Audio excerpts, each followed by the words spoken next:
Bonjour, mon nom est Clifford Matthews pour Ciné Techno et voici ma critique de NHL 24 sur la PS5. Alors, la Ligue nationale de hockey et EA Sports nous redonnent encore une fois une autre saison de hockey pour l'année 2023 ou pour la saison 2023-2024. Alors, avec les nouvelles recrues et puis les vétérans qui ont pris leur retraite, ou même tout simplement on peut se créer un joueur pour faire partie de cette nouvelle saison. Qu'est-ce qui est un peu nouveau de cette année, c'est qu'il y a le crossplay. Quel est le crossplay? Mais c'est en autre mot, on peut jouer avec nos amis qui ont une différente console telle que la Xbox ou une PlayStation, un ou l'autre. Alors en ligne, on peut tout simplement jumeler les deux consoles pour en faire une rivalité ou bien faire jouer avec son ami qui a une différente console que nous. Qui est un bel ajout d'ailleurs. Tout comme les années précédentes de la NHL, nous avons tout simplement une panoplie de différents modes, tels que du 3 contre 3, de une joute extérieure, tournoi mondial, ou bien juste rentrer tout de suite dans les séries éliminatoires. Il y a le mode franchise, auquel on prend une franchise qu'on amène à la Coupe Stanley. Ou bien il y a le Be a Pro auquel on se crée tout simplement un personnage ou un avatar qui nous ressemble ou tout simplement un avatar de notre choix pour l'incorporer dans une équipe mineure et de là on se fait repêcher et on fait partie de notre équipe, ainsi de suite. Pour faire coup de pouce avec le Be a Pro auquel j'ai passé un petit peu plus de temps parce que oui, c'est peut-être une des façons que j'aime bien jouer les jeux de NHL.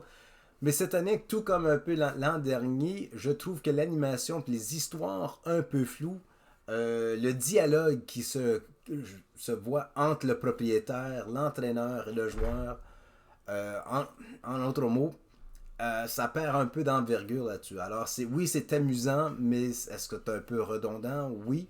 Surtout que l'accent est placé sur plus ou moins le dialogue, si on peut simplement convaincre notre gérant, notre DG ou bien notre entraîneur pour dire, ou notre coach, pour dire oui, on va faire ceci, je te promets de faire cela. Mais si on n'a pas débloqué cette option-là dans nos skill sets, si vous voulez, dans notre choix de rehaussement de notre personnage, on n'a pas accès à ces promesses-là autant qu'on serait capable de les exécuter d'une façon ou d'une autre. Alors c'est un peu dommage là-dessus, mais le jeu en soi, soit que c'est dans le mode franchise ou bien juste les tournois, des affaires de genre, c'est très fluide, c'est très... les contrôles, c'est vraiment pareil comme se mettre dans une vieille paire de pantoufles. On se sent vraiment à l'aise si ça fait quelques années qu'on joue. Si c'est ta première fois, c'est pas trop complexe. On peut changer les configurations de la manette pour se mettre à l'aise, pour faciliter le tout, mais c'est très direct. Une autre nouveauté de cette année, c'est l'existence de l'option qui appelle ça le pressure mode. Alors, plus longtemps qu'on se retrouve dans la zone adverse en train d'essayer de marquer un but ou mettre de la pression, la défensive et même le gardien se fatigue ou il agit un petit peu plus. On voit qu'il y a un petit peu plus de nervosité dans leur façon d'être. Qui veut dire le gardien va soit réagir trop rapidement ou pas assez rapidement, tout ça dépendant de si on fait la place dans l'enclave, ainsi de suite, ou la défense va juste se fatiguer, ainsi de suite. Alors, on voit un petit, quasiment un thermomètre de quelque sorte auquel on voit plus de pression, plus qu'on fait un impact à la défensive, qui est un bel ajout, parce qu'on voit que ça nous encourage de soit attaquer davantage ou bien si on est en défense, on essaie de tout simplement briser cette pression afin de faire un revirement pour tout simplement aller faire à notre tour mettre la pression à notre adversaire.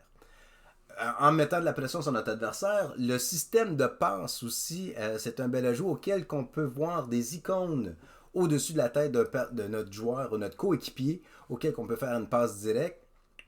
Par contre, sur ça, c'est que c'est une fraction de seconde. Alors, ça peut être une passe parfaite au moment même que tu vois l'icône, puis par le temps que tu y arrives. Alors, il faut anticiper le jeu afin de bien avoir un bon résultat du jeu de passe qu'on veut faire.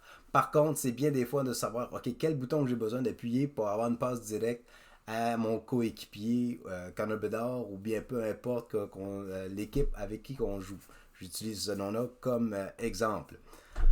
Autre mode qui est bien, il y a aussi le Hockey Ultimate Team. C'est encore un autre jeu de cartes auquel on peut jouer en ligne pour amasser des joueurs, pour faire une équipe euh, farfelue ou une équipe d'équipe Fantasy Team, si vous voulez. Qui est bien, c'est un bel ajout aussi. Il y a aussi le système auquel, ou le mode de jeu auquel on peut recréer ou revivre un moment de l'histoire de la Ligue nationale, comme compter le centième but d'un joueur, par exemple, ou faire la 40e, un nombre de victoires consécutives d'un gardien. Alors, c'est vraiment des moments réels de la Ligue nationale auxquels on peut se retrouver, qui est bien pour les amateurs de la Ligue nationale et son historique. Au point de vue de j'ai mentionné les passes, mais aussi le côté physique du jeu quand on fait une mise en échec ou bien le lever du bâton, peu importe. Pas qu'on le ressent, mais chaque joueur agit différemment ou agit selon la physique, l'élément physique de l'emplacement ou de où elle a été le coup ou bien ça fait de genre. Alors c'est un bel ajout, ça donne un petit peu plus de moments de réaliste au jeu. Alors, c'est bien. On est loin du fait qu'on a un jeu de hockey sur table. Alors, l'édition de NHL 2024 nous apporte vraiment un bel ajout puis vraiment un sentiment d'être sur les lieux. Par contre, les différentes arénas, on dirait qu'ils n'ont pas l'ambiance. Souvent, dans les années passées, on avait, comme on veut dire, au Centre Bell, on avait le son d'un but. Alors, on entendait la sonnette. Pareil comme, mettons, on allait au centre Corel ou bien le centre Canadian Tire ou peu importe. Encore une fois, on entendait la distinction de chaque aréna. On avait une différente ambiance des arénas qu'on allait dans le jeu. Cette année, c'est pas présent. Alors, il manque cet élément-là. Il manque l'élément de comme un jeu de lumière ou l'introduction. Un côté plus cinéma. La présentation du jeu est très flou. Okay? Il n'y a pas rien qui nous met dans l'ambiance de l'énergie de qu'est-ce que la Ligue nationale nous apporte quand on l'écoute à la télé ou peu importe. Alors, ça serait bien d'avoir ce petit ajout-là ou même avoir plus de personnalité qui nous présente le jeu pour dire comme hey, aujourd'hui, tel et tel joueur fait ceci. Oui, il y a des entrevues avec certains. On entend des clips de voix de ces personnages-là, mais ça serait bien de les voir avec sur l'écran à place de juste une petite photo dans le coin. Cela étant dit, il manquerait juste cet élément-là à la présentation du jeu pour les amateurs ou juste pour que ce soit un petit peu euh, plus amical, si vous voulez. Visuellement, le jeu est très beau. Autrement, encore là, on est loin de NHL 94, des affaires de genre. Alors, l'animation des joueurs, les détails des joueurs, c'est bien. Mais il manque encore une fois ce côté-là d'animation.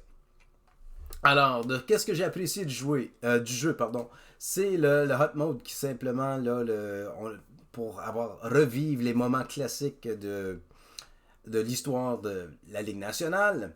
J'aime bien le côté pression. Alors, défensivement, il faut repenser nos stratégies des affaires de genre et ça met plus de spontanéité dans le jeu.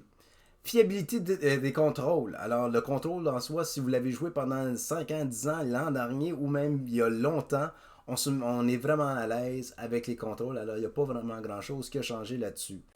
L'idée du crossplay aussi, c'est fantastique. Alors, si tu as des amis ou des frères ou sœurs, peu importe, qui ont une différente console que vous, alors c'est bien qu'on est capable de jumeler les deux consoles pour faire un petit peu de crossplay là-dessus. Qu'est-ce que j'ai moins apprécié du jeu, c'est le Be a Pro. Encore une fois, c'est une section du jeu que j'aime bien jouer lorsque je ne suis pas en ligne. Mais les histoires de scénario du joueur en soi, c'est trop flou, c'est trop redondant, c'est louche. Il n'y a pas vraiment rien qui, à part de monter ses propres statistiques, il n'y a pas vraiment rien qui nous ramène, qui nous encourage de continuer plus qu'une ambition personnelle. Il y a quelques glitches en ligne, mais je peux être certain qu'avec il va y avoir des patchs, ça va faire de genre pour le réduire, mais en soi, c'est encore présent. Il y a une chose que j'ai remarqué de cette édition aussi, c'est la trame sonore telle qu'elle. Peut-être c'est juste moi avec j'aime bien l'ambiance, tu sais comme la musique pour me mettre pareil comme dans l'ambiance, pareil comme si j'étais dans une arena. Dans ce cas-ci, il n'y avait pas vraiment une musique ou il n'y avait pas rien qui me disait que j'étais en train de jouer une joute de hockey ou j'étais une joute de hockey. C'était juste, ok, c'est de la musique de l'arrière-scène, pas plus que ça. Mais en soi, NHL 24, c'est vraiment un jeu à mettre à votre collection pour les amateurs de hockey. Et puis, c'est un excellent jeu. Alors, j'ai bien hâte d'y retourner. Bonne saison à tous. Et je suis Clifford Matthews. Bonne soirée.